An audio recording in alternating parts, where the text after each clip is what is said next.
कक्षा 9 और 10 के मेरे प्यारे विद्यार्थियों, बहुत बहुत स्वागत है आप लोगों का आज के इस नए वीडियो में। मेरे प्यारे विद्यार्थियों, आज हम लोग पत्र लेखन विषय के भाग 6 को लेकर आपके बीच उपस्थित हैं। आशा करते हैं, हमें पूरा विश्वास है कि आप इसके पूर्व प्राप्त हुए सभी वीडियो को ध्यानपूर्वक देख रहे होंगे और आप अपना नाम, क्लास और सेक्शन कमेंट बॉक्स में लिख रहे हैं। हमें बहुत अच्छा लग रहा है। इसी तरह से आप अपना नाम, क्लास और सेक्शन कमेंट बॉक्स में लिखते रहिए ताकि आपकी उपस्थिति भी दर्ज हो सके। मेरे प्यारे विद्यार्थियों, आइए देखते हैं क्या है आज हमारे आपके लिए कक्षा 9 और 10, 9th एंड 10th विषय हिंदी भाषा, पाठ पत्र लेखन और पत्र लेखन में भाग 6।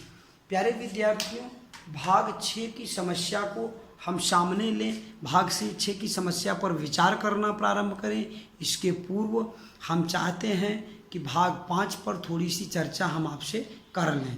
प्यारे विद्यार्थियों, भाग 5 में, पत्र लेखन भाग 5 में जब आप देखेंगे वीडियो को तो आपने देखा होगा, तो उसमें समस्या ये है कि एक मित्र अपने मित्र को, जो कि बीमारी के कारण वार्षिक परीक्षा नहीं दे सका और असफलता का मुंह से देखना पड़ा, उसी अपने मित्र का हालचाल पूछते हुए उसे पुनः अध्ययन के लिए प्रेरित करते हुए एक मित्र ने अपने दूसरे मित्र को पत्र लिखा था। वहाँ पर हमने समस्या को इस तरह से लिया कि लिखने वाले जो पत्र लेखक है उसका नाम और पता लिखा हुआ है, विजय नाम। तो इस समस्या को देखा कि किस तरह से अगर CBSE हमें नाम दे देता है, प्रैक्टिस में, परीक्षा में अगर हमें नाम आ जाता है, उसको हम कैसे लिखेंगे। इसको आपने देखा। अनौपचारिक पत्र के 2 उदाहरण आपके पूरे हो चुके हैं। आज हम लोग चर्चा करेंगे औपचारिक पत्र कैसे लिखे जाते हैं।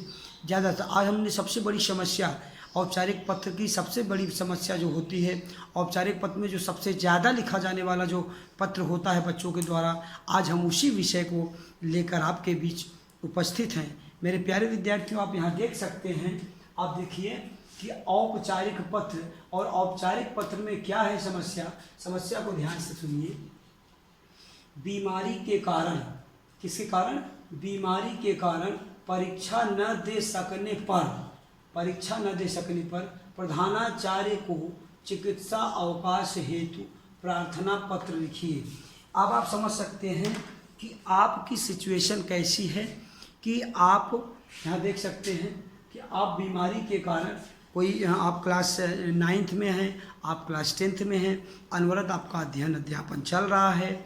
ऐसे में आप स्वास्थ्य आपका खराब हो जाता है। आप बीमारी के कारण आयोजित होने वाले, जो कि बीच बीच में ऑनलाइन परीक्षाएं आयोजित होती रहती हैं, अभी आने वाले समय में PT एग्जामिनेशन होगा और भी परीक्षाएं होंगी, तो किसी कारणवश आप परीक्षा नहीं दे सके हैं। अब ऐसी सिचुएशन में प्रधानाचार्य जी से आपको अवकाश प्राप्त करना है। क्यों? क्योंकि क्लासेस तो आपको चाहे जब ले सकते हैं, परीक्षा का शेड्यूल एक ही होता है। उस समय में अगर आप परीक्षा नहीं दे पाते हैं तो विशेष आवेदन के साथ, प्रार्थना पत्र के साथ आप अगर प्रधानाचार्य जी से आदेशित करा लेंगे तो आप बाद में परीक्षा दे सकते हैं। ये समस्या ये बच्चों के सामने है, इसका समाधान हमें आपको ढूंढना है। अब कह रहे हैं कि विद्यालय परीक्षा न दे सकने पर प्रधानाचार्य को चिकित्सा, तो प्रधानाचार्य को पत्र लिखना है। इसका मतलब है कि ये अगर प्रधानाचार्य हैं तो किसी विद्यालय के हैं और ये विश्वविद्यालय के, अभी किसी विद्यालय के प्रधानाचार्य को आप पत्र नहीं लिख सकते। आप लिखेंगे किस प्रधानाचार्य को? आप अपने प्रधानाचार्य को पत्र लिखेंगे। अब यहाँ तक तो बात समझ में आ गई। समस्या क्या होती है? समस्या ये होती है कि CBSE ने हमें मना किया है कि we can not introduce our self. हम स्वयं को, अपने आप को इंट्रोड्यूस नहीं कर सकते, परिचित नहीं करा सकते, अपने बारे में पत्र में नहीं लिख सकते, अपना नाम और पता, वास्तविक नाम और पता नहीं दे सकते। अब बेटा यहाँ पर क्या होगा? ऐसी समस्या में आप क्या करेंगे? आइए मेरे साथ देखते हैं। आप एक काल्पनिक विद्यालय का नाम लेंगे या XYZ क ख ग आप कर सकते हैं। ध्यान देंगे कैसे आपको शेड्यूल एक एक पॉइंट आउट देखते रहिए और आइए देखते हैं कि कैसे प्रधानाचार्य जी को परीक्षा इस तरह से हम लोग पत्र शुरू करेंगे। सर्वप्रथम हम क्या लिखेंगे? आप बताइए, परीक्षा भवन। बहुत बढ़िया। परीक्षा भवन। हमने और इसके आगे हमने क्या कहा था, नई दिल्ली। औपचारिक पत्र के इस शेड्यूल को आप जानते रहिए। ये शुरुआत आप लेफ्ट साइड से कर रहे हैं। परीक्षा भवन नई दिल्ली आपको लिखना ही लिखना है, और परीक्षा भवन नई दिल्ली लिखने के बाद आप सीधे आएंगे, क्योंकि किसको लिखना है, पत्र लिखना है प्रधानाचार्य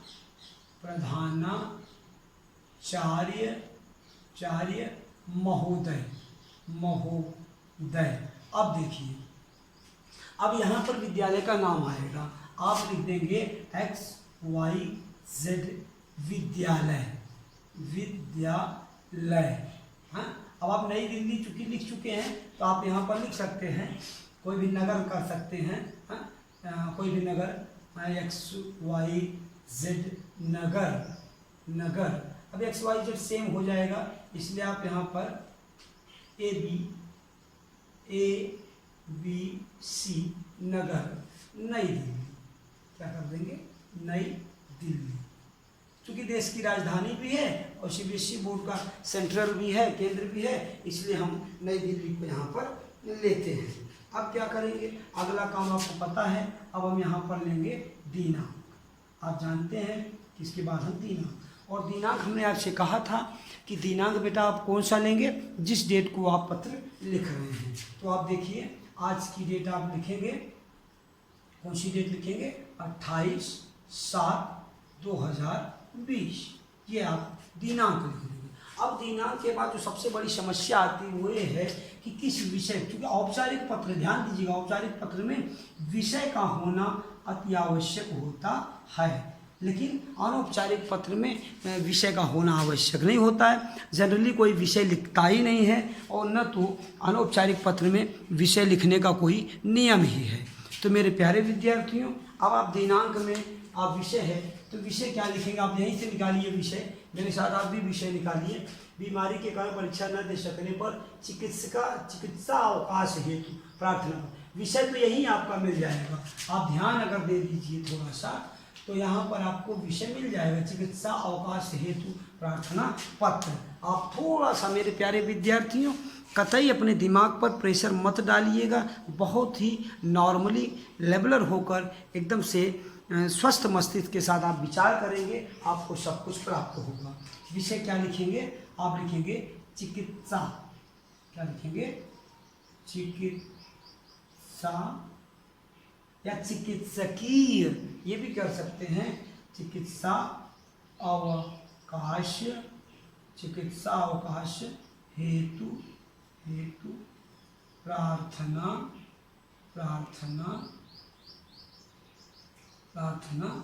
पत्र। चिकित्सा अवकाश हेतु प्रार्थना पत्र, ये आप यहाँ पर दे सकते हैं। अब आप देखिए, ये बना बनाया मैटर आपको ये बन गया, ये मिल गया।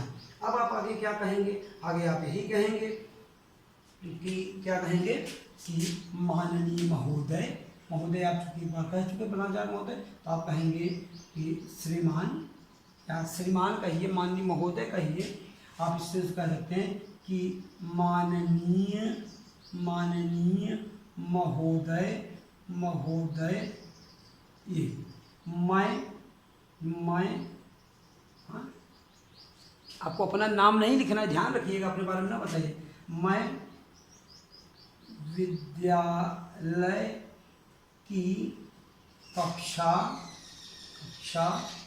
10वीं, ऐसा लिख सकते हैं, 10वीं, ब्रैकेट में 10th लिख दीजिए, या 9वीं भी कर सकते हैं। देखिए 9वीं ऐसे कर दीजिए, ब्रैकेट में 9 कर 9वीं का। क्यों मैं 10वीं 9वीं दोनों कर रहा हूँ, क्योंकि ये पत्र जो है दोनों क्लास के विद्यार्थियों के लिए है, इसलिए ध्यान दें। 9वीं का विद्यार्थी। अब अगर कोई बालिका लिख रही है तो विद्यार्थिनी कर देगी, छात्रा कर देगी, छात्रा हूँ, विद्यार्थी है, विद्यार्थिनी भी हो सकता है। इसका स्त्रीलिंग पुल्लिंग क्या होता है ये आप जानते रहिए, अदरवाइज आप छात्र हो, छात्रा भी कह सकते हैं। विद्यार्थी हूँ, ये पाठ कर दीजिए, पूर्ण विराम, बात पूरी हो गई। तो पिछले कुछ दिनों से मैं ज्वर से पीड़ित हूँ। क्योंकि विषय यहाँ लिखा हुआ है चिकित्सा होगा, तो आपको बीमारी से आप ग्रस्त है तभी तो लिखेंगे। तो ज्वर से पीड़ित हूँ, यहाँ लिख दीजिए चिकित्सकों द्वारा मुझे अगले कुछ दिनों तक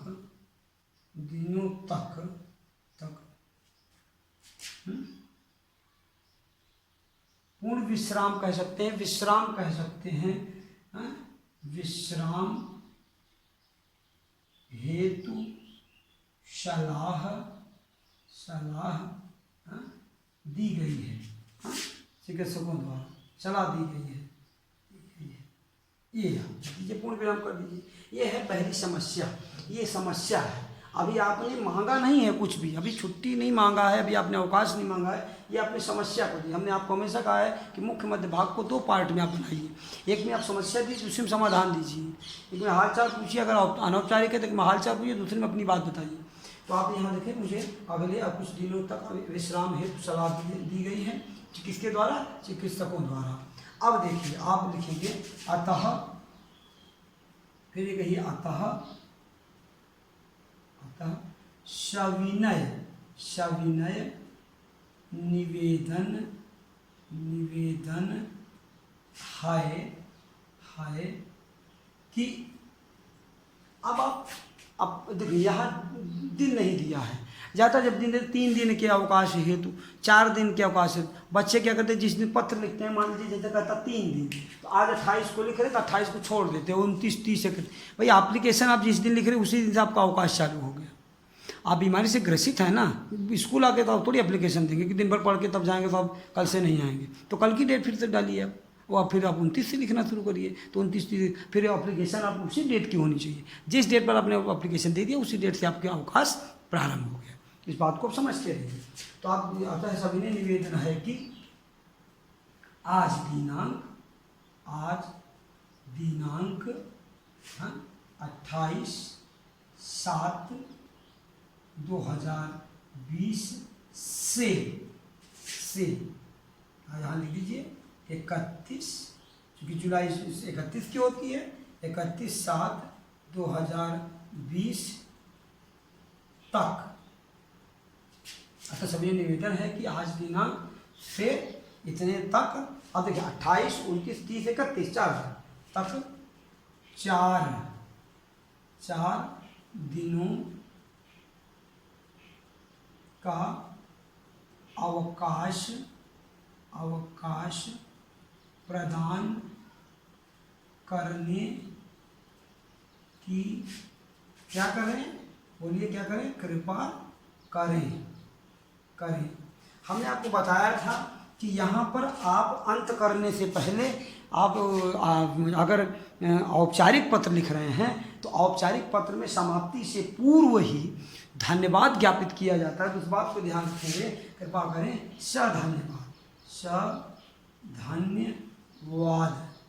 धन्यवाद। अब यहाँ लिखेंगे आपका, क्या लिखेंगे, आपका आज्ञाकारी शिष्य, आपकी आज्ञाकारी शिष्या, क्या लिखेंगे, आपका आज्ञाकारी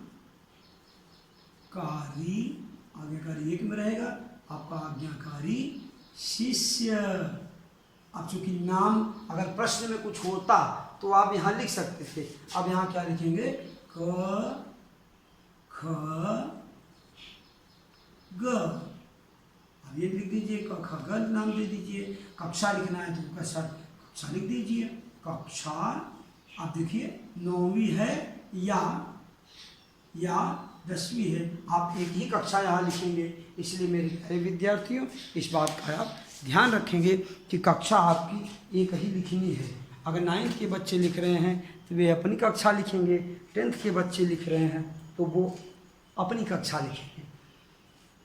आइए हम लोग देखते हैं एक बार फिर से इस पत्र को लिखने में हम लोगों को किस तरह का माइंड सेटअप चाहिए, किस तरह का माइंड सेटअप होना चाहिए, किस तरह के माहौल को लेकर हमको पत्र शुरू करना है, इस तरह के दूसरे पत्र कैसे हो सकते हैं, उन पर और कैसे, या इस मॉडल के अलावा अन्य किसी प्रकार से भी क्या पत्रों को बनाया जा सकता है, लिखा जा सकता है, उस बात पर भी ध्यान रखेंगे। नियर अबाउट आप तकरीबन लगभग 100 शब्दों में पत्र लिखने का प्रयास किया करिए। तो 100 शब्दों में लिखा गया पत्र आदर्श पत्र माना जाता है। अगर आपने कोई प्रार्थना पत्र लिखना है, एप्लीकेशन लिखना है, कोई आपको लेटर लिखना है, तो आप उसको कोशिश करिए कि 100 शब्दों में। मैं विद्यार्थियों के 9th और 10th के विद्यार्थियों के संबंध में ये बात समझा रहा हूँ, समझने की कोशिश करिएगा। एज ए स्टूडेंट, विद्यार्थी के रूप में कक्षा 9 और 10 के विद्यार्थी, अगर आप लोगों को इस तरह का पत्र लिखना है तो लगभग आप 100 शब्दों में लिखने का प्रयास किया करें। आइए एक बार देखते हैं कि समस्या क्या थी। समस्या थी कि बीमारी के कारण परीक्षा न दे सकने पर प्रधानाचार्य को चिकित्सा अवकाश हेतु प्रार्थना पत्र लिखी, ये थी समस्या। अब बच्चे के सामने जब ये समस्या आई, जब ये पत्र लिखने की बात आई, तो बच्चा क्या सोचता है कि यार मैं बीमार था और मुझे इस तरह का पत्र लिखना है ताकि प्रधानाचार्य जी मुझे छुट्टी दे दें, अवकाश प्रदान कर दें।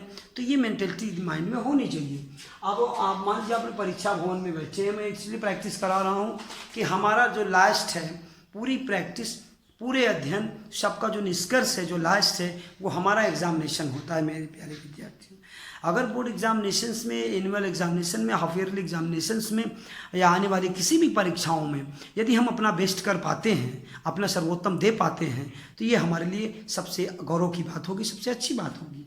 इसलिए हमने यहाँ पर परीक्षा भवन नई दिल्ली, बार बार हमने नई दिल्ली लिखवाया, उसका हमने कारण भी बताया, आप जान भी रहे हैं। प्रधानाचार्य महोदय XYZ विद्यालय, चूँकि विद्यालय का नाम आप अपने विद्यालय का नाम, हम आप अपने विद्यालय का नाम नहीं ले सकते, कहाँ पर, परीक्षा के संबंध में, बोर्ड एग्जामिनेशन के अकॉर्डिंग। सो प्लीज़ डियर स्टूडेंट, अगर आप अपने विद्यालय के घर, होम स्कूल को, सेंट थॉमस स्कूल को यदि आप अपना पत्र लिख रहे हैं, तो आप बड़े आराम से प्रधानाचार्य जी को संबोधित कर सकते हैं। सेंट थॉमस स्कूल, यहाँ प्रधानाचार्य महोदय, Saint Thomas school Haldia Prayagraj, आप यहाँ पर लिख दीजिए उत्तर प्रदेश, दिन आप दिनांक। लेकिन अगर आप बोर्ड एग्जामिनेशंस में जा रहे हैं तो वहाँ पर आप नहीं लिखेंगे क्या, विद्यालय का नाम, अपना नाम। तो देखिए यह है नई दिनांक। हमने बताया कि आप हमेशा से, चाहे औपचारिक पत्र लिख रहे हो चाहे अनौपचारिक पत्र लिख रहे हो, दिनांक हमेशा उसी डेट की रहेगी जिस डेट को आप पत्र को लिख रहे हैं। तो विषय चिकित्सा अवकाश हेतु प्रार्थना पत्र कहाँ से मिला, हमने आपको बताया कि प्रश्न में ही विषय होता है, बस थोड़ा सा आपको मन लगा के वहाँ पर देखने और समझने की, सोचने की ज़रूरत है। मेरे प्यारे विद्यार्थियों, आप यहाँ देख सकते हैं। फिर हमने विषय लिया, विषय के बाद हमने क्या कहा कि माननीय महोदय, मैं विद्यालय की कक्षा 10वीं, तो यहाँ कुछ बच्चे क्या लिखते हैं, मैं आपके विद्यालय की। तो भाई देखो, ये हमारे हिसाब से ये अच्छा नहीं होता है। बच्चे क्या लिखते हैं, मैं आपके विद्यालय की कक्षा 10वीं का या 9वीं का छात्र हूँ, छात्रा हूँ। आपका मतलब हमारा नहीं क्या विद्यालय, तो आप नहीं कह सकते कि आपके विद्यालय का। प्रधानाचार्य जी का विद्यालय थोड़ी अकेले है, विद्यार्थी का विद्यालय है। विद्यालय परिवार के सदस्य एक एक लोग हैं। अनवरत आपको प्रयास करते रहना चाहिए। आप अपने विद्यालय के लिए शुभ सोचते रहिए, अच्छा सोचते, उसी से हमारा जीवन जुड़ा हुआ है, हमारा अध्ययन अध्यापन जुड़ा हुआ है। सो माय डियर स्टूडेंट, यहाँ आप कतई नहीं लिखेंगे आपके विद्यालय की कक्षा 10वीं, आपका, हमारा, हम सब का विद्यालय। तो आप लिखेंगे मैं विद्यालय की कक्षा 10वीं या 9वीं का छात्र हूँ, या विद्यार्थी हूँ, या विद्यार्थिनी हूँ, या छात्रा हूँ, इस तरह का लिखेंगे। पिछले कुछ दिनों से मैं ज्वर से पीड़ित हूँ, बुखार से पीड़ित। बच्चे क्या करते हैं, सामने मैं स्कूल से जा रहा था, मूसलाधार बारिश होने लगी। बढ़िया, गजब की बात है, जब स्कूल आते हो तभी मूसलाधार बारिश होती है। तो ऐसा नहीं, आप बातों को वो लिखिए जो प्रैक्टिकल हो, जो वास्तविक लगे, जो सही लगे। तो पिछले कुछ दिनों से मैं ज्वर से पीड़ित हूँ। चिकित्सकों द्वारा मुझे अगले कुछ दिनों तक विश्राम हेतु सलाह दी गई है। डॉक्टर्स ने कहा है कि भाई आप कुछ दिन रेस्ट करिए, ऐसा आप बता रहे हैं। देन ये कहते हैं, कहता सविनय निवेदन है कि आज दिन, आप यहाँ पर लिख सकते हैं, चूँकि विद्यालय में आयोजित होने वाली परीक्षा में मैं सम्मिलित नहीं हो सकता, आने वाले अध्ययन अध्यापन नहीं सम्मिलित हो सकता। या आप यहाँ एक लाइन और बढ़ा सकते थे, क्या बढ़ा सकते थे कि पिछले अगले कुछ दिनों तक मैं विद्यालय आने में असमर्थ हूँ, अतः सविनय निवेदन है। यहाँ आप लिख सकते थे कि अगले कुछ दिनों तक विद्यालय आने में मैं असमर्थ हूँ। आपको लिखना हो तो लिख दीजिए, यहाँ लिख दीजिए अगले कुछ दिनों तक, क्या लिखेंगे, कुछ दिनों, लिख दीजिए अगले कुछ दिनों तक मैं विद्यालय आने में क्या हूँ, आने में क्या हूँ, बताइए, असमर्थ हूँ। ध्यान रख दीजिए अपनी बात पूरी, आप असमर्थ हैं, अतः, इसलिए आपने यहाँ कहा कि अतः सविनय निवेदन है कि आज दिनांक 28 जुलाई 2020 से 31 जुलाई 2020 तक 4 दिनों का अवकाश प्रदान करने की कृपा करें। ये 4 दिन कहाँ से आए, मैंने आपको समझाया है कि जिस दिन आप एप्लीकेशन लिख रहे हो उस दिन को ऐड करके आप हमेशा दिन को बताएंगे, नहीं तो बच्चों से कभी कभी छोटी सी गलती हो जाती है। मेरे प्यारे विद्यार्थियों, यहाँ कृपा करें, सर धन्यवाद आपको जरूर देना है। औपचारिक पत्र में किसी को भी, प्रकाशक को लिख रहे हो, थानाध्यक्ष को लिख रहे हो, बैंक मैनेजर को लिख रहे हो, किसी भी तरह का पत्र लिख रहे हो, सर धन्यवाद आप जरूर देंगे। आपका आज्ञाकारी शिष्य, आपकी आज्ञाकारी शिष्या, क ख ग XYZ, कक्षा 9वीं या 10वीं। मेरे प्यारे विद्यार्थी, ये रहा आज का मैटर। अब होमवर्क में निश्चित रूप से अगर आप ये पूरा का पूरा मैटर आप अपनी कॉपी में लिखिएगा, अभ्यास के लिए इस तरह के और भी पत्र लिखिएगा, अपनी बुक्स से मदद लीजिए, किताबों से लिखिएगा। अब ये नहीं कि हम एक पत्र का प्रैक्टिस करें तो आप एक ही पत्र, हम एक पत्र की प्रैक्टिस करें, आप 4 पत्र और अपनी ओर से लिखिए। और अनौपचारिक के पत्र 2, 4, 5 आप लिख चुके होंगे, मैं आशा करता हूँ, मुझे भरोसा भी है। आज हम लोग औपचारिक पत्र की बात कर रहे हैं, इसकी भी बात ये भी पहुँचेगा, इसको भी आप लिखिए, और इसी से जुड़े हुए कुछ और पत्र भी लिखिए। हो सकता है एक आध पत्र पर हम और चर्चा औपचारिक पर करें, देन आपको हम आगे की चीज़ें बताएंगे, पढ़ाएंगे, पुनरावृत्ति करें, प्रश्न पत्र के मॉडल और प्रकार पर बात करेंगे। तो ये सब सारी हमारे अध्ययन अध्यापन का कार्य चलता रहेगा। मेरे प्यारे विद्यार्थियों, आज के लिए इतना ही। आशा करता हूँ आप स्वस्थ होंगे, घर में होंगे, खूब अध्ययन अध्यापन में अपने परिश्रम कर रहे होंगे। अपने बड़ों और छोटों सबका ख्याल रखिए। इन्हीं शुभकामनाओं के साथ आज के लिए इतना ही। मिलते हैं नेक्स्ट वीडियो में, तब तक के लिए धन्यवाद।